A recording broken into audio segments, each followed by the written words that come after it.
isso aí, pessoal. Acho que agora a gente teve um painel muito interessante, muito provocativo, né, que discutiu pontos muito importantes para a sociedade brasileira, do ponto de vista não só de educação financeira, mas de educação também.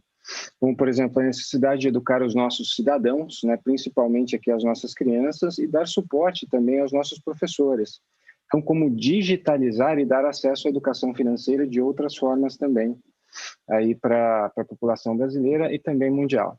Eu gostaria de agradecer imensamente a participação de todos vocês nesse painel. E agora, eu gostaria de convidar a todos para participar do painel Influenciadores Digitais e Mercado de Capitais. Em uma sociedade cada vez mais conectada, as redes sociais e a atuação de influenciadores digitais têm ganhado cada vez mais destaque, gerando também repercussão em assuntos relacionados ao mercado de capitais. Isso é cada vez mais frequente. Então, assim, qual é o papel do regulador e quão tênue é a fronteira entre informação e recomendação? Como moderador deste painel, recomendamos o senhor Mauro Miranda, sócio-gestor da Panda Investimentos AI Limitada e President's Council Representative da região de Atlantic Islands and Latin America, junto ao CFA Institute. Convidamos como palestrantes Ana Laura, formada em Relações Internacionais e mestre em Economia Política Internacional pela Universidade Federal de Uberlândia. Ana Laura Magalhães é fundadora do canal Explica Ana e sócia do Grupo XP. Robert Stemmers, CFA, Director of Investor Engagement on the Future of Finance Team for CFA Institute. Adeodato Volpi Neto, estrategista-chefe da Eleven Financial Research, especialista em mercado de capitais pela DePaul University, Kellstadt, em Chicago. Antes de passar a palavra ao moderador, eu gostaria de lembrar que, para participar do debate, as perguntas podem ser enviadas pelo chat. Com a palavra agora para vocês, o senhor Mauro Miranda. Obrigado, Jair. Bom dia a todos.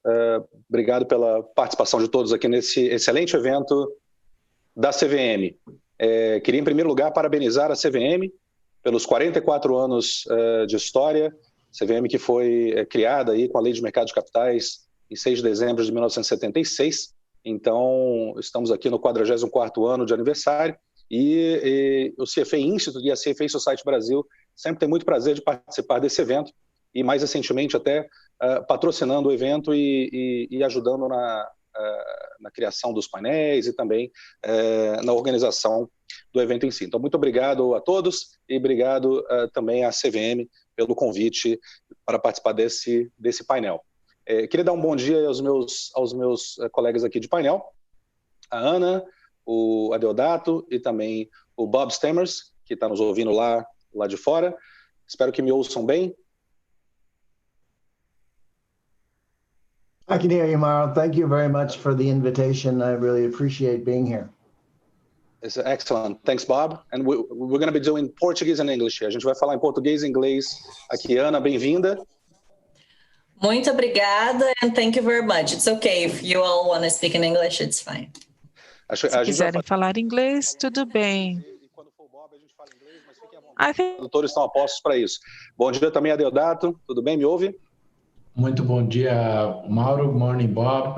Nice being here with you. Oi, Ana, prazer dividir. Bom dia, Bob. Felipe, que ótimo estar com você. Vamos lá. A ideia é que a gente falar sobre influenciadores digitais e falar sobre esse importante tema que é um tema candente, né? Está sempre aparecendo de vez em quando por conta de vários tipos por várias atitudes, por vários desenvolvimentos de mercado, por várias, enfim, a maneira como diversos participantes de mercado influenciam e podem influenciar os investidores, a maneira como, né, esses participantes se portam no mercado. Então, esse é um tema que a gente sempre vê acontecendo, principalmente hoje, com a grande prevalência de redes sociais e o debate se move bastante para redes sociais hoje em dia. Eu queria começar da seguinte forma, vou colocar um tema aqui para a gente conversar, e aí eu queria primeiro falar com a Ana, quer dizer, ouvir alguns minutos da Ana, suas impressões iniciais, em seguida eu vou pro Bob, só para a gente variar um pouquinho de país, e eu finalizo nessa primeira parte aí, nos primeiros 10 minutos, com o Adeodato, tá bom?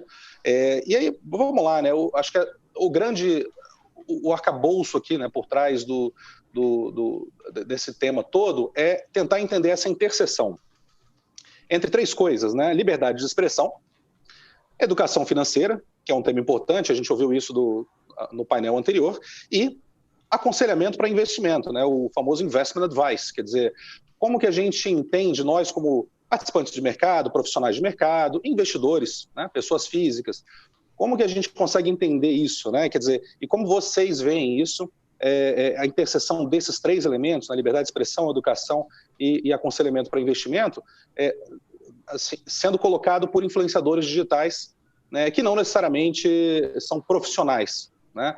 Então, passo a palavra primeiro para a Ana, que obviamente é bem conhecida no mundo digital e que faz um excelente trabalho. Queria ouvir sua opinião. Ana.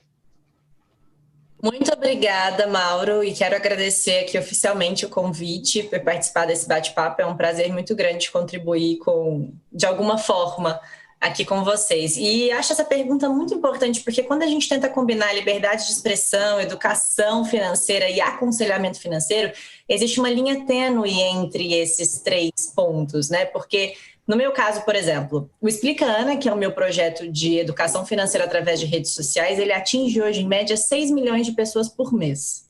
Se a gente tem uma visibilidade desse tamanho, que tipo de responsabilidade eu também tenho em relação àquele assunto que está sendo colocado em pauta?